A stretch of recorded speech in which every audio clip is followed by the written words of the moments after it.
اللهم لولا أنت ما اهتدينا ولا تصدقنا ولا صلينا فاغفر فداء لك ما اتقينا ونحن عن فضلك ما استغنينا وأنزلا سكينة علينا وثبت الأقدام إن لاقينا إنا إذا صحابنا أتينا وبالصياح عولوا علينا إن الأولى هم بغوا علينا إذا أرادوا فتنة أبينا هم لولا أنت ما اهتدينا ولا تصدقنا ولا صلينا. اچھا، اب اسی دوران مسئلہ یہ ہوا کہ جو سب سے اہم انقلابی طور پر معاملہ پروپیگنڈے کے طور پر ہوا وہ یہ کہ صنعا یمن کا ایک شہر ہے، یہی صنعا ہے جو بہت مشہور تھا اس زمانے میں تجارت کے واسطے. تو یہ اس شہر میں ایک یہودی باشندہ تھا جو کہ سبا یا ابن السودا کے نام سے مشہور تھا. سودا کا بیٹا، کالی عورت کا بیٹا، یعنی ایک حبشی عورت کا گویا کہ بیٹا تھا وہ، لیکن تھا یہودی. اور وہ پتہ نہیں پہلے اس کے دل میں کیا خیال آیا، لیکن اتنا تو تھا کہ اس نے دل کی گہرائیوں سے اسلام قبول کرنے کی نیت سے مدینہ نہیں آیا. تو یہ بدبخت آیا جب تو مدینے میں تو کچھ دیر رہا، لیکن سوچا کہ مدینے میں تو ہم کام کریں گے تو یہاں کیا اہل علم میں دال نہیں گلے گی. وہاں سے نکلتا ہے، وہاں سے نکل کے سیدھا پہنچا کوفہ. اور کوفے میں سب سے پہلا مدد کرنے والا بندہ کیا تھا؟ ایک چور ڈاکو تھا. ایک چور ڈاکو کوفے میں تھا جو بڑا مسلمانوں کے ناک میں دم کیا ہوا تھا، کیونکہ کھل کے چوری نہیں کرتا تھا. کرتا یہ تھا جبلہ نامی، کرتا یہ تھا کہ مسلمانوں کے جو بھی قافلے جاتے یا جو بھی لشکر جاتے اس میں جم جاتا تھا، شامل ہو جاتا تھا. جب یہ لوگ رات میں سوتے، ان کے یا تو کچھ ہتھیار یا ان کا سامان چرا لیتا تھا، یا ان کے نام سے دوسروں کو دھمکا کر ہم اسلامی فوج ہیں، یہ دو وہ دو بول کے کیا ہے جانے والے قافلوں کو لوٹ لیتا تھا یا ذمیوں کو لوٹ لیتا تھا، اور کچھ دن کے لیے غائب ہو جاتا تھا. پھر کہیں دوسرا اسلامک لشکر جا رہا ہے تو وہاں جاتا تھا، شامل ہو جاتا تھا، اور وہاں جا کر کیا کرتا تھا، یہی کام کر کے ان کے نام سے چوری کر لیتا تھا. تو اب یہ جب بات بڑھنے لگی، حضرت سعید ابن العاص نے لکھا کہ یہاں اس کی چوری کا بڑا ہی کیا ہے مسئلہ پیدا ہو گیا ہے. تو حضرت عثمان نے کہا کہ جیسے ہی وہ مل جائے اس کو اٹھا کے کیا کرو، قید کر کے رکھو. کیونکہ حضرت عثمان نرم دل تھے، ڈاکو کی سزا میں فوراً قتل کر دیتے تو مسئلہ حل ہو جاتا، لیکن حضرت عثمان نے کہا اس کو قید کر کے رکھو. یہ بات اس بدبخت کو معلوم ہوئی تو وہ سیدھا کوفہ آیا. کوفہ آ کے جبلہ کے جو دوست تھے، جبکہ وہ قیدی تھا، تو آ کے بولا کہ عثمان نے تو تم لوگوں کے ساتھ بڑا ظلم کر دیا ہے، خامخواہ اس کو قید کر کے رکھا ہے، ہمیں کوشش کرنی چاہیے، اسے چھڑانا چاہیے. تو رشتہ دار ہی بات میں آ جاتے ہیں.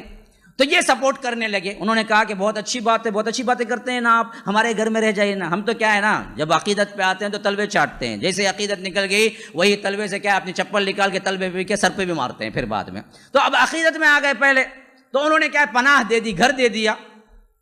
پہلے جبہ خبے میں آیا تھا، مسلمانوں کے لباس میں آیا تھا. یاد رکھیے یہ سب سے پہلا فتنہ ہے، اس کو سمجھو، اس کو سمجھ لیجئے، پھر آنے والے سب فتنوں سے تم ٹیکل کر لو گے.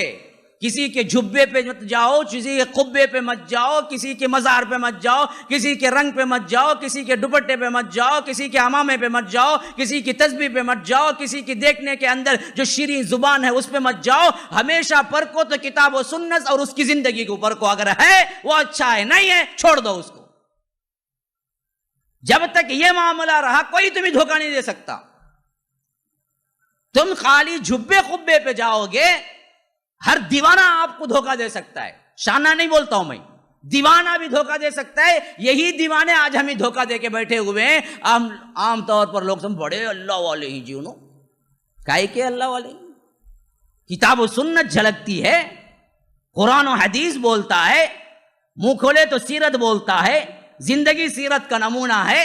تو سچا آدمی ہے، خواہ وہ کیا ہے عام لباس میں کیوں نہ ہو، لیکن جبہ قبہ ہے، داڑھی ٹوپی ہے، ہزار دانے کی تسبیح ہے، بڑے اچھے اچھے کلام کرتا ہے، لیکن سب کچھ سیرت میں 1 گھنٹہ ساتھ میں رہو، دیکھ لیا کہ پکا کیا ہے، سیرت کا کیا ہے، ایک لحاظ بھی نہیں ہے اس کے پاس، ایک معاملہ بھی نہیں ہے، تو سمجھ لو کہ پکا جھوٹا ہے، اس سے جھوٹ سے بھی نہیں کرنا، اس کے قریب بھی مت جانا۔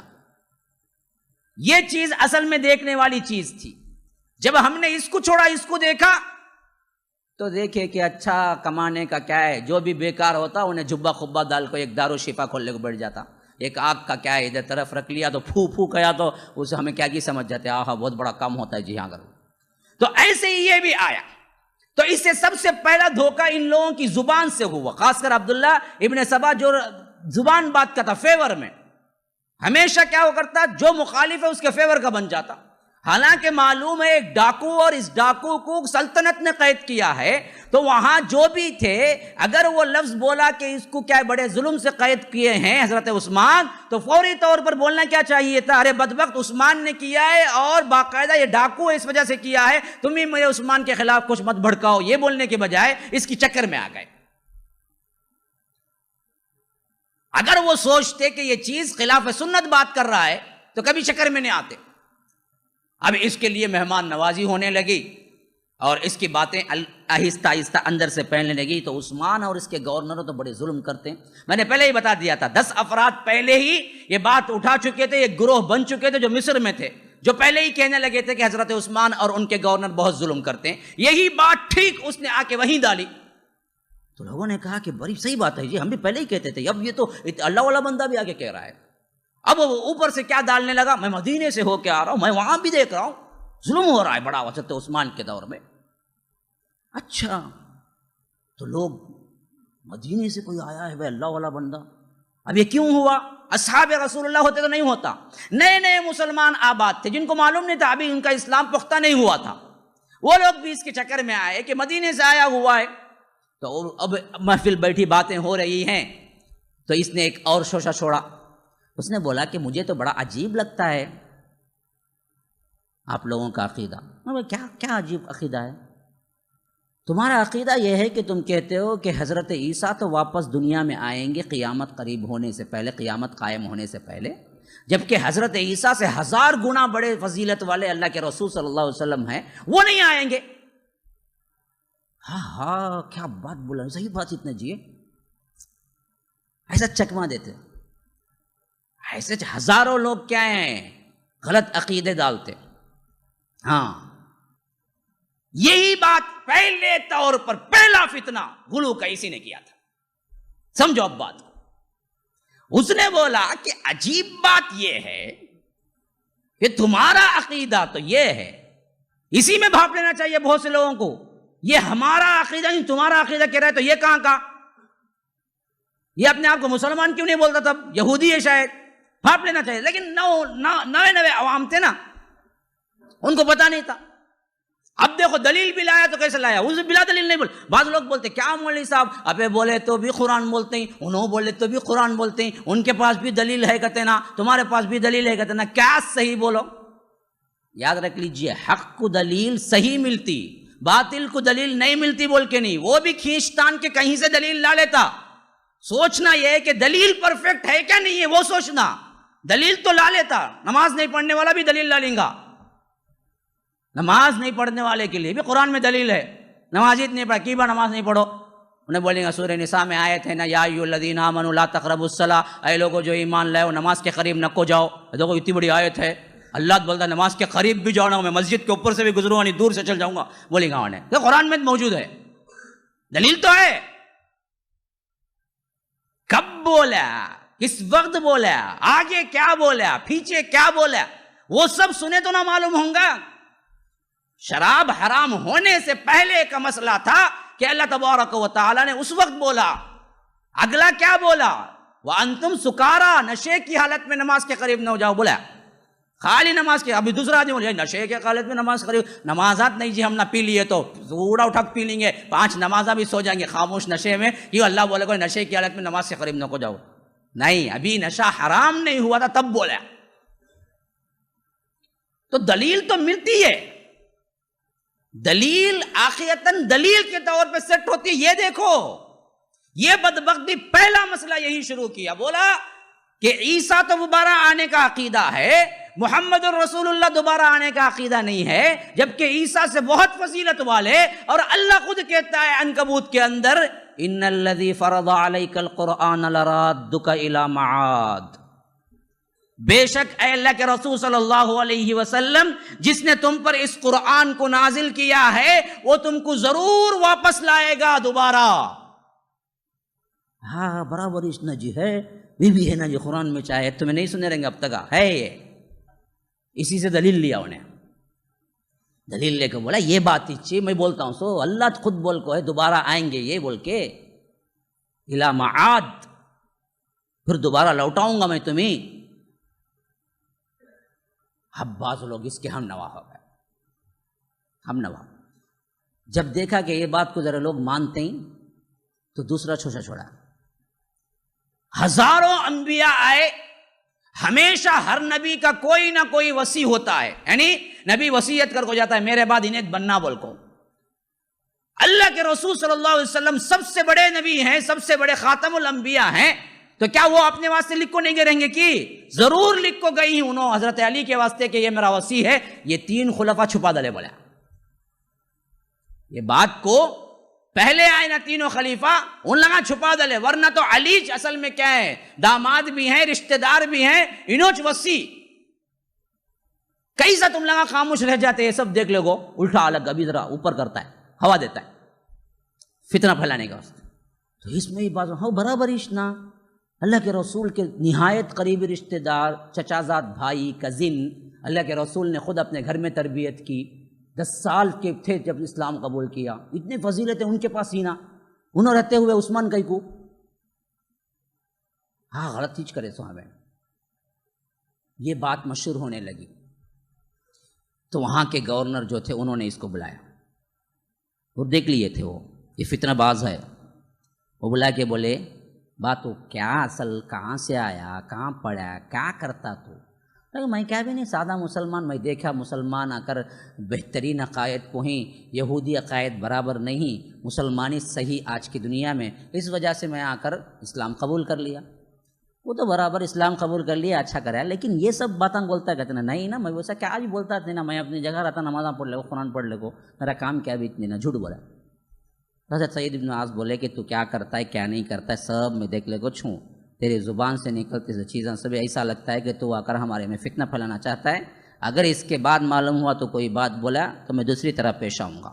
اب ان کی زبان سے کیا ہے، پتے کی بات لگ گئی، یعنی وہ بول دیے چکائی کو آیا ہے، فتنہ ڈالنے آیا ہے، تو سوچا کہ ہاں یہاں رہے تو خطرہ ہے، اب کل کے دن پکڑا جاؤں گا میں، تو کیا کرا، ایک گروپ بنا لیا، جو اسے مانتے تھے نا پہلے ان کی گروپ بنا، وہ بولا اب میں رہنا خطرے سے خالی نہیں، میں جالے کو ہوں، لیکن میں جو بول کو جاتا ہوں وہ باتاں وہ تمہیں کام کر لے گا، رہو میں خط لکھو تم نہ بولوں گا، کیا بھی ہوتا رہا تو کیا کرنا کیا نہیں کرنا، میرے گائیڈنس میں کام کرو، بول کو یہاں ایک جماعت رکھو، یہاں سے سیدھا نکل کو بصرہ چلا گیا۔ اب وہاں جا کو بھی کیا کرے، یہ چیز اٹھایا پہلے کیا یہ حضرت عثمان کے گورنر بڑا ظلم کرتے نا، تم نہ کیا بھی بولتے نہیں نا، ظلم کے خلاف اٹھنا سب سے اہم نیکی ہے نا۔ اب اس کے بعد پھر بولا کہ کیا تم لوگ ایسا بولتے ہیں اللہ کے رسول دوبارہ نہیں آئیں گے، جبکہ قرآن میں اللہ بولتا ہے اللہ کے رسول دوبارہ آئیں گے، اور عقیدہ تمہارا یہ ہے کہ اللہ تعالیٰ حضرت عیسیٰ کو دوبارہ بھیجیں گے، مجھے تو پکا یقین ہے اللہ کے رسول بھی آئیں گے، اتنی محبت ہے مجھے اللہ کے رسول۔ اب لگا کہ یہ بھی وہاں بھی ایک گروپ، ہر دیوانے کے پیچھے 4 دیوانے، یہ آج بھی ہوتا، اس کے پیچھے بھی ایک گروپ لگی۔ اب پھر وہاں کے جو حاکم تھے انہوں بلائے، انہوں بلا کو بولے کیا قصہ تھے، آنے کے بعد سے بڑے پریشان ہی نا، کیا نیت سے آیا تو؟ بولا کہ ایسا کیا بھی نہیں، ایسا چاہیا میں، ان کو معلوم نہیں مدینہ ہو کو کوفہ ہو کے بصرہ آیا بول کے، کیونکہ اس زمانے میں سب سے اہم مسئلہ کیا تھا، کمیونیکیشن نہیں تھا، اور ایک کے بارے میں معلوم ہونا کا تو 15 20 دن لگتے تھے۔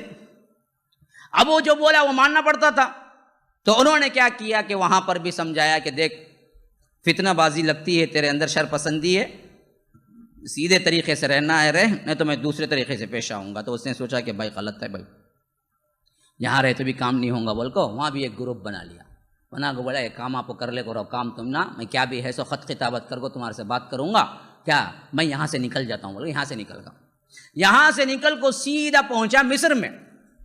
اب یہاں اس کی اصل بات بنی، کیوں؟ وہ جو گروپ پہلے سے مخالف تھی نا، وہ کہاں گئی تھی؟ مصر گئی تھی نا، وہی تھی وہ گروپ، جو حضرت عثمان کے پہلے ہی خلاف کیا ہے دعویٰ کر کے بیٹھی ہوئی تھی. اور دوسری بات جو تھے وہ حضرت عبداللہ ابن سعد ابن ابی سرح تھے نا, وہی گورنر تھے اس وقت, جو کہ میں بتایا تھا کہ ان کے خلاف پہلے ہی باتیں ہو چکی تھی کہ یہ مرتد ہوئے, ایک مرتبہ کافر ہو گئے تھے, اللہ کے رسول نے ان کے خون کو حلال کر دیا تھا, یہ سب باتیں لوگوں کو معلوم تھی. وہی گورنر تھے اس وقت وہاں پر مصر کے.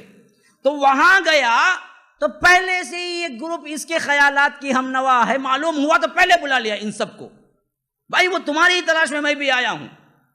تو بلا کے بڑی گینگ بن گئی. اب جب گینگ بن گئی تو اس نے کہا کہ اور زیادہ بھی چھوٹے چھوٹے چیزیں اندر لو. بولا کہ یہ مسئلہ بھی مجھے سمجھ نہیں آتا کہ آپ لوگ تو اللہ کے رسول کو کیا ہے مانتے ہیں کہ نہیں آئیں گے, لیکن حضرت عیسیٰ کو مانتے ہیں تو دوبارہ آئیں گے. اور یہ مسئلہ بھی لے لیا کہ اسی طرح کیسے تم لوگ خاموش ہو گئے کہ حضرت ابوبکر خلافت لے لیے, حضرت ابوبکر لے لیے, اس کے بعد عمر لے لیے, اس کے بعد عثمان لے لیے, جبکہ اللہ کے رسول تو حضرت علی کو بنا کو گئے, انہوں ابھی تک زندہ ہیں, ان کو نہیں ملی, آپ لوگ بولتے ہیں. جب ایک متفقہ گروپ بہت بڑی تیار ہو گئی تو اس سے پوچھنے لگے اچھا ہو گیا اب کیا جی کرنا؟ تو بولا قتل کرو. جب کیا کرنا پہ آئے تو بولا عثمان کو قتل کرو, یہ ناحق بیٹھے ہیں, یہ علی زندہ ہوتے ہوئے کوئی خلیفہ بن ہی نہیں سکتا, انہوں وصی وہی اللہ کے رسول صلی اللہ علیہ وسلم لکھ کے گئے ہیں وصیت میں, تو آپ لوگ کیسے قبول کر لیے؟ نہیں تب تو کیا ہے قتال, تب تو کیا ہے ہمیں کیا خروج کرنا پڑے. اسے بولتے اگر کوئی اسلامک مملکت میں خلاف اٹھے تو اسے بولتے خروج, تو خروج کرنا پڑے گا ہمیں. تو اب یہ لوگ یہاں پر متفق ہو گئے. اور حضرت عبداللہ ابن ابی سعد یہ پہلے ہی سے کیا ہے نشانے پر تھے لوگوں کے, تو اب ان کو کیا کرنا پڑا, ان لوگوں کے کاموں کو دیکھتے ہوئے خطرہ تو محسوس ہو گیا, لیکن ان کے ساتھ وہاں کی خود عوام نہیں تھی, وہ مسئلہ تھا. تو یہ سب باتیں ادھر ہو رہی تھی اور ادھر حضرت عثمان کو ہر طرف سے خود. اب اس نے کیا کر دیا, یہاں بیٹھ کے دوسری چال چلی. وہ کیا چال چلی, کوفے والوں کو لکھا پتہ نہیں تم لوگ کیسے عافیت میں ہو, پتہ نہیں تم لوگ کیا ہو, پروانی اللہ تعالیٰ نے تم پر کرم کر دیا, یہاں مصر کا حاکم تو ہم پہ بڑا ظلم کرتا ہے. ان کو بولا تو بصرہ کے لوگوں کو ایسے لکھ کہ پتہ نہیں تم لوگ کتنے اچھے ہو, پتہ نہیں تم لوگوں کو اللہ نے کیا رحم کر دیا, لیکن یہاں کوفے کا حاکم تو ہم پہ بڑا ظلم کرتا ہے. بصرہ والوں کو بولا کہ تم کوفے والوں کو لکھو پتہ نہیں تم لوگ کتنے اچھے ہو, تم لوگ کتنے محفوظ ہو, لیکن یہاں بصرے والے کا حاکم تو ہم پہ بڑا ظلم کرتا ہے. تو ہر صوبے کے آدمی دوسرے صوبے والوں کو لکھتے کہ تم محفوظ ہو, اللہ کا بڑا کرم ہے, لیکن ہم پہ بڑا ظلم ہو رہا ہے عثمان کی طرف سے. تو ہر صوبے والا کہتا کہ اللہ کا فضل ہے بھائی, ہم تو کہ رسول کیا ہیں, ہم پر کوئی ظلم نہیں ہو رہا ہے. وہاں بصرہ کے لوگوں دیکھو کیا پس رہے ہیں, حالانکہ کوئی نہیں پس رہا تھا, افواہیں اڑی جا رہی تھی. دوسرا سب سے بڑا کام جو کیا وہ کیا کیا, افواہوں کو بڑھایا. یاد رکھو مسلمانوں, یہ تھا سب سے پہلا فتنہ جو مسلمانوں کے اندر رونما ہوا. اسی وجہ سے ہمیشہ سے میں کہتا آ رہا ہوں کہ یہ واٹس ایپ کا جو فتنہ ہے نا, جو افواہوں کو اڑانے کا فتنہ, اس پر آج اگر ہم کنٹرول نہیں کریں گے تو کل بڑے سے بڑا فتنہ اس کے ذریعے کوئی بھی دشمنان اسلام ہم پہ رونما کر سکتا ہے. ہمیشہ یاد رکھو, جب تک اطلاع آئی تحقیق نہیں کر لی اس کو آگے نہ بھیجو نہ خود مانو. جب تک تحقیق نہیں ہو جاتی تب تک زبانیں بند رکھو اور خاموشی کے ساتھ سنی انسنی کر دو, اسی میں ہمارے لیے امن ہے, راحت ہے. پہلا فتنہ حضرت عثمان کے قتل کا جو سبب بنا وہ افواہوں کو قبول کرنا تھا. ہر ایک اسٹیٹ کا آدمی کہتا تھا کہ ہم اچھے ہیں, پتہ نہیں وہ اسٹیٹ پہ کیا ظلم ہو رہا ہے, معلوم ہے کیا تم نا, آج ہی لیٹر آیا تھا. دوسرا بولتا تھا وہ اسٹیج پہ کیا ظلم ہو رہا ہے, پتہ ہے کیا. اب یہ سب خطوط حضرت عثمان کو پہنچتے تھے کہ ہر اسٹیٹ کا گورنر آپ کا ہم پہ ظلم کر رہا ہے, حالانکہ کسی اسٹیٹ میں ظلم نہیں ہو رہا تھا. یاد رکھیے, اس سے ایک سبق آج پلے باندھ لیجیے اچھی طرح. سب سے بڑا فتنوں کا باپ غلط افواہوں کو پھیلانا, سنتے ہی دوسرے کو بولنا, یہ سب سے بڑا گناہ. اسی لیے اللہ کے رسول صلی اللہ علیہ وسلم نے فرمایا جھوٹا ہونے کے لیے اتنا کافی ہے کہ انسان جو سنے وہ دوسروں کو نقل کر دے, وہ پکا جھوٹا بولے اللہ کے رسول. اور اس کے اندر بدگمانیاں پیدا ہو جانا کہ مثلاً کیا ہے, کوئی انسان آ کے کسی کے بارے میں تم نہ بولا, معلوم کیا بھائی انہوں کون مانو ایسا کرے کہتے نا تمہیں ان سے پوچھے بغیر ویسا چھنگا جی معلوم جی منجے بھی پہلے کھٹک لگو تھا بولتے دیکھو یہ بدگمانی اللہ کے رسول نے فرمایا ایاکم والظن فإن الظن اکذب الحدیث کہ بدگمانی سے بچو، بدگمانی سب سے بڑا جھوٹ ہے، خالی جھوٹ نہیں بڑی جھوٹ، اور تمہارا جھوٹا ہونے کے لیے اتنی ہی دلیل کافی ہے کہ جو سنے وہ دوسروں کو بول دو۔ اللہ تعالیٰ کل قیامت کے دن پوچھے گا، تم حساب بھی نہیں ہوگا کہ ہم نے کیا گناہ کیا، لیکن یہ سب گناہ ہی شمار ہوں گے۔ اور یہ بات بھی اچھی طرح یاد رکھ لو، اللہ تبارک و تعالیٰ نے اس کو منافقین سے جوڑا ہے کہ یہی وہ لوگ ہیں جو کہ بات سنتے ہی دوسروں تک پھیلانے کے لیے کوشش کرتے ہیں تاکہ دنگا فساد ہو جائے۔ اللہ تعالیٰ سورہ نساء میں کہتا ہے وَإِذَا جَاءَهُمْ أَمْرٌ مِّنَ الْأَمْنِ أَوِ الْخَوْفِ أَذَاعُوا بِهِ وَلَوْ رُدُّوهُ إِلَى الرَّسُولِ وَإِلَى أُولِي الْأَمْرِ مِنْهُمْ لَعَلِمَهُ الَّذِينَ يَسْتَنبِطُونَهُ مِنْهُمْ وَلَوْلَا فَضْلُ اللَّهِ عَلَيْكُمْ وَرَحْمَتُهُ لَاتَّبَعْتُمُ الشَّيْطَانَ إِلَّا قَلِيلًا۔ بڑی اہم آیت ہے سورہ نساء کی آج کے واٹس ایپ کے پھیلانے والے گروپوں کے لیے۔ فرمایا ان بدبخت منافقوں اور یہودیوں کا حال کیا ہے، وَإِذَا جَاءَهُمْ مِنَ الْأَمْرِ،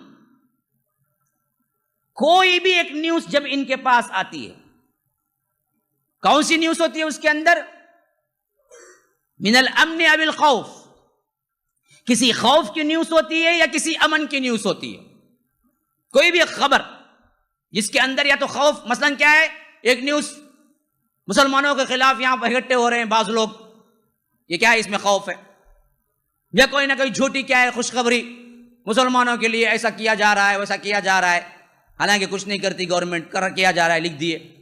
تو اللہ کہتا ہے اذا جاءہم من الامر من الامن او الخوف، امن کا کوئی یا کوئی جھوٹا ڈر کا کوئی میسج آئے تو ان بدبخت منافقوں کا اور ان بدبخت یہودیوں کا معاملہ کیا ہوتا ہے، اذاعوا بہ، فوری طور پر پھیلا کے چھوڑ دیتے ہیں۔ اسی سے ریڈیو سینٹر کو کیا بولتے ہیں عربی میں، اذاعہ، آپ نے سنا ہوگا اذاعۃ القرآن الکریم، ریڈیو میں سب سے پہلے آپ دیکھتے ہوں گے سعودیہ میں، تو کیا ہے قرآن کی اذاعت، قرآن کی ریڈیو چلتا رہتا 24 آورس قرآن، اس میں اذاعہ کہتے ہیں ریڈیو سینٹر کو جہاں سے نشر ہوتا ہے، اسی سے نکلا ہے نام وہ۔ تو فرمایا کہ اذاعوا بہ، فوری طور پر یہ لوگوں میں پھیلا کے چھوڑ دیتے ہیں تاکہ لوگ پریشان ہو جائیں۔ اللہ بولتا ہے ان کو کیا کرنا چاہیے تھا، وَلَوْ رُدُّوهُ إِلَى الرَّسُولِ، یہ اس خبر کو لے کے رسول کے پاس جاتے، یہ ان کے لیے اچھا تھا، وَإِلَىٰ أُولِي الْأَمْرِ، یا وہ لوگوں کے پاس جاتے جو کہ اولی الامر ہیں، بڑے ہیں، عقل مند ہیں، سرپرست ہیں، لیڈر ہیں، ان کے پاس جاتے، اللہ کے رسول کے پاس جاتے، یا صدیق اکبر عمر جیسے جو بڑے بڑے صحابہ ہیں ان کے پاس جاتے۔ کیوں؟ الذین یستنبطونہ منہم، وہ اس خبر کو دیکھ کے وہ صحیح نتیجہ نکالتے جو اس خبر سے نکالنا تھا۔ یہ ٹیلنٹ جن کے پاس سے ان کے پاس اس خبر کو لے کے جاتے تو وہ لوگ جان لیتے کہ اس خبر کو ہمیں پھیلانا ہے یا نہیں پھیلانا ہے۔ یہ کام نہیں کیے، انہوں نے پھیلا کے چھوڑا۔ تو یاد رکھیے اللہ تبارک و تعالی نے یہ کام منافقین کا بتایا۔ اسی چیز کو نہ سمجھنے کی وجہ سے آج ہم کیا کر رہے ہیں، اس پر بالکل بے حساب بے دھڑ دھڑا دھڑ ہم یہ کام کر رہے ہیں۔ بہت بڑا یہ فتنہ رونما ہونے کے اسباب میں سے ایک سبب ہے جس کو ہم دیکھنا چاہیے کہ یہ اللہ کا ایک حکم ہے جس کو مان کے چلنا ہے۔ آپ سب اس مجمع میں بیٹھے ہو، مجھے وعدہ کرنا ہے کہ کوئی خبر کو اگلا سینڈ نہیں کرے گا۔ کون کون مانتے ہیں؟ کوئی ایک بھی ہاتھ کھڑا نہیں نا بھائی۔ یہ چیز وعدے کے طور پر یاد رکھیں، آپ نے یہاں سے وعدہ کیا ہے کہ کسی خبر کو سینڈ نہ کریں جب تک کہ اس کی تحقیق نہ کر لیں۔ اب تک تو کمیٹی نہیں ہے تو میں آپ کو یہ نہیں کہتا کہ فلاں سے تحقیق کراؤ، خود اپنے ذریعے سے تحقیق کرو۔ جب اس کو ملے معاملہ کہ بالکل اتھینٹک خبر ہے، وہ تب بھی ان کو بھیجنے کا سوچو جو اولی الامر ہیں، جو سمجھتے ہیں کہ بڑے لوگ ہیں بات کو سمجھیں گے۔ ہر کس و ناکس کو مت بھیجو، پتہ نہیں وہ بات کو سمجھے گا یا نہیں، پھر مسئلے کریٹ ہوں گے۔ تو مسلمانوں یہ چیز سب سے اہم ہے، تو یہ بات ذہن میں رکھیے آپ کو۔ اور دوسری بات سمجھو، جب یہ افواہیں اڑنے لگی نا، حضرت عثمان جیسی شخصیت کو خود کیا ہے حیران کر دیا۔ اب وہاں کیا ہو رہا تھا، یہ ایک صوبہ دوسرے صوبے پہ کیا کر رہا تھا، لیٹر، لیکن مدینے پہ ہر صوبے سے لیٹر آ رہا تھا کہ ہم پر ظلم ہو رہا ہے، ہم پہ ظلم ہو رہا ہے. حالانکہ کوئی گورنر ظلم نہیں کر رہا تھا، کوئی گورنر ظلم نہیں کر رہا تھا. ابھی اس کو لے کے حضرت عثمان نے سب سے پہلے نگرانی کے طور پر ایک کمیٹی کو بنا کے بھیجا کہ جاؤ کیا چل رہا ہے تحقیقات کرو، آخر کیا ہو گیا ہے عوام کو کہ ہر طرف کے لوگ کہہ رہے ہیں کہ ظلم ہو رہا ہے اور یہاں تو کچھ نہیں ہو رہا ہے.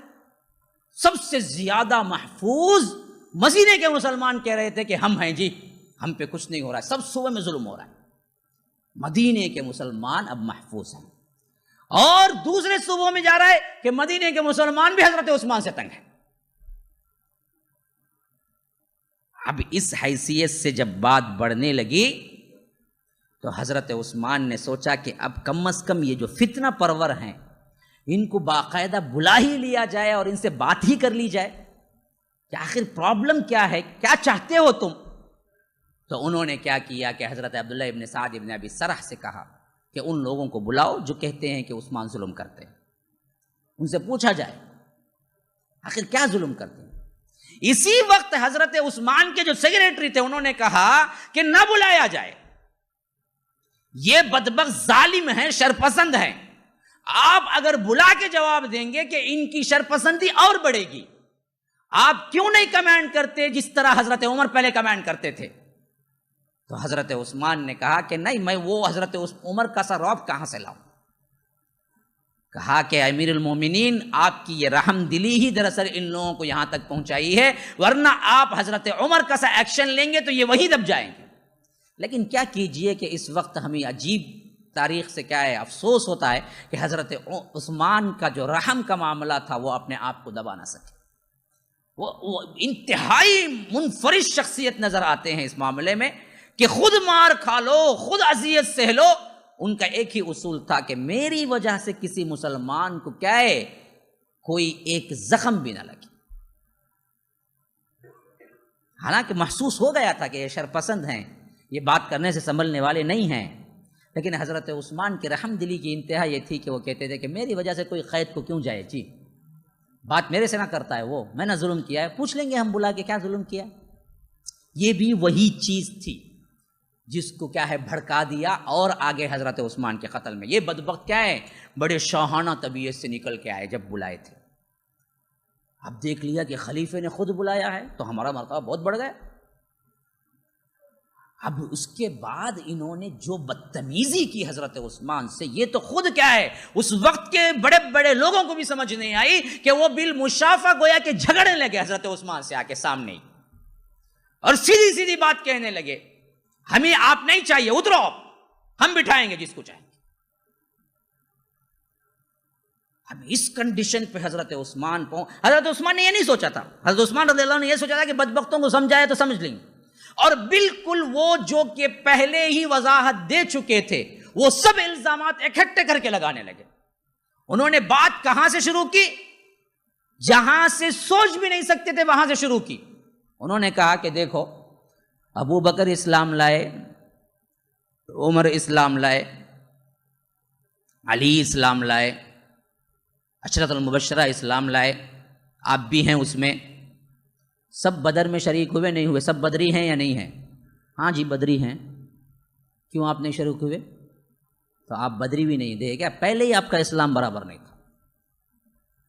حالانکہ سب کو معلوم تھا بدر میں خود اللہ کے رسول کا حکم تھا کہ میری بیٹی رقیہ کو سنبھالو، بیمار تھی وہ، اور کہہ دیا کہ تم نہ شریک ہوئے تو میں تمہیں حصہ دوں گا، اور حصہ دیا بھی مال غنیمت میں سے. یہ بات میں نوٹ کرا چکا ہوں آپ لوگوں کو. حضرت عثمان بدر میں شریک نہ ہو سکے نہیں، بلکہ ہونا چاہتے تھے، اللہ کے رسول کے حکم سے رک گئے. اللہ کے رسول نے حکم دیا کہ مت آنا، تم میری بیٹی کی تیمارداری کرو، یہی سب سے اہم ہے تمہارے واسطے. تو وہ بدر میں شامل نہیں ہوئے. لیکن اللہ کے رسول نے کہا کہ عثمان بدر میں شامل نہیں ہوئے، لیکن میں سمجھتا ہوں عثمان بدر میں شامل ہوئے، میں نے مال غنیمت بھی دیا، انہیں دیتا ہوں. لیکن یہ بدبخت کیا کیے اس وقت؟ دیکھیں آپ بدر میں شریک نہیں ہوئے، پہلے سے بزدل تھے، مجھے معلوم تھا ہم لوگوں کو. اچھا اس کے بعد پوچھے، اچھا صلح حدیبیہ ہوا، 1400 مسلمان بیعت کیے جن کے بارے میں اللہ تعالیٰ فضیلت والی آیت اتارا، لقد رضی اللہ عن المؤمنین بولے کہ ہو اس میں ابو بکر شامل تھے عمر شامل تھے علی شامل تھے، تمہیں کہاں تھے؟ بدبختوں کو معلوم نہیں تھا کہ بیعت رضوان ہوئی ہی ان کی وجہ سے. ہم پڑھ چکے ہیں پہلے، واقعہ دہرانے کے لیے میرے پاس ٹائم نہیں ہے. بیعت رضوان ہوئی کیوں؟ حضرت عثمان غائب ہو گئے جا کے، تو بعض لوگوں نے مشہور کر دیا حضرت عثمان کو قتل کر دیا مشرکین نے. تو اللہ کے رسول نے کہا کہ عثمان کے خون کے بدلے کے لیے موت کی بیعت کون کون کرتا ہے میرے ہاتھ پہ؟ تو انہوں نے کیا یہ حضرت عثمان کے لیے، لیکن ان لوگوں نے وہاں سے یہ نکال لیا کہ دیکھیں اس وقت بھی تمہیں غائب تھے، تمہارا اسلام پہلے ہی مشکوک تھا. اس کے بعد بولے احد میں تھے ابو بکر بھاگے. جب شکست ہوئی نا بہت سے صحابہ بھاگے، جو اللہ تعالیٰ ذکر کرتا ہے. جو احد میں ایک سیکشن ایسا آیا، ایک حالت ایسی آئی جہاں پر شکست ہو گئی، ہار ہو گئی، تو بہت سے اچھے اچھے صحابہ ڈر کے مارے بھاگے، پھر واپس بھاگ کے آ گئے. اللہ تعالیٰ نے کہا کہ تم جو کیے غلط کیے، اللہ نے معاف کر دیا. لقد عفا اللہ عنہم، اللہ تعالیٰ نے صاف کہہ دیا جو لوگ بھاگ کے گئے ہم نے اسی وقت ان لوگوں کو معاف کر دیا. جو بھاگے تھے نا ان میں حضرت عثمان بھی ایک تھے. خاص انہی کے لیے خاص کر یہ بات آئی تھی. جب یہ بھاگے تو لوگوں نے کہا کہ عثمان بھی بھاگے، تو اللہ نے کہا کہ لقد عفا اللہ عنہم، میں نے عثمان کو معاف کر دیا. تو وہ لا کے بٹھائے. ابو بکر بھاگے، عمر بھاگے، علی بھاگے، آپ بھاگے نا. ارے بھاگے تو کیا ہوا؟ اللہ نے خود آسمان سے اعلان کیا کہ میں نے معاف کر دیا. تو کون ہوتا ہے جو خلیفے کو پوچھنے والا کہ آپ نے ایک غلطی کیوں کی؟ اس وقت سبھی بھاگے تھے، ایک بہت بڑا گروہ بھاگا تھا، حالت ہی ویسی ہو گئی تھی. اس کے بعد لائے اللہ کے رسول دیے تو انگوٹھی تھی، ابو بکر کا نے تھی نہیں، عمر کا نے تھی نہیں، تمہارے ہاتھ سے گر کو کئی گم ہو گئی. تو اللہ نہیں چاہتا تم نے خلیفہ بننا. کیسی کیسی باتیں. جب دیکھو یہ بات اچھی طرح سمجھو گہرائی کے ساتھ، جب بدگمانی پیدا ہوتی ہے تو فضیلت والی بات بھی تمہارے لیے کیا ہے؟ ذلت کی بات بن جاتی ہے. لوگ ایسے ہی بنا دیتے ہیں. ابھی ایک ایسے خلیفہ جنہوں نے اپنا تن من دھن اسلام کو لگا کے 82، اس وقت حضرت عثمان کی عمر کیا تھی؟ 82 سال تقریباً. 80 سال کے بوڑھے جو پوری زندگی اسلام کے لیے لٹائے، دوہرے داماد اللہ کے رسول کے، ان سے ایسی بے باکی سے، اور جتنی پوری مملکت تقریباً پوری دنیا کی حکومت ان کے ہاتھ میں، ایک اعلان کرتے کہ سب کو قتل کرو، ایک بچتا نہیں. لیکن رحمدلی اتنی تھی کہ اللہ عام انسان کی طرح حضرت عثمان بیٹھ کے ان کے جوابات دے رہے تھے. اس کا مطلب یہ ہے یہ نہیں نا میں ایسا نہیں بھاگا تھا. دیکھو اللہ تعالیٰ یہ آیت میں بول رہا تھا اللہ معاف کر، سب کے جواب کلیئر کٹ دیے بیٹھ کے ایک عام انسان کے. سب سن لے گا، بولے یہ سب ہمیں مانتے نہیں، تمہیں اترو، تمہیں سب خلیفہ نہیں رہ سکتے. یہ رحمدلی ایک طرف، ان کی بے باکی ایک طرف، یہ بڑھتی گئی، جس سے آگے چل کے وہ حادثہ رونما ہوا جو کہ حضرت عثمان کے قتل کا سبب بنا. میں نے آپ کو بالکل اینڈنگ پوائنٹ پہ چھوڑ رہا ہوں. کل کی جو ہے نا بہت اہم ہے. سبحانک اللہم و بحمدک، اشہد ان لا الہ الا انت، استغفرک و اتوب الیک. اللهم لولا أنت ما اهتدينا ولا تصدقنا ولا صلينا، فاغفر فداء لك ما اتقينا، ونحن عن فضلك ما استغنينا، وأنزلا سكينة علينا، وثبت الأقدام إن لاقينا، إنا إذا صحابنا أتينا، وبالصياح عولوا علينا، إن الأولى هم بغوا علينا، إذا أرادوا فتنة أبينا. هم لولا أنت ما اهتدينا ولا تصدقنا ولا صلينا.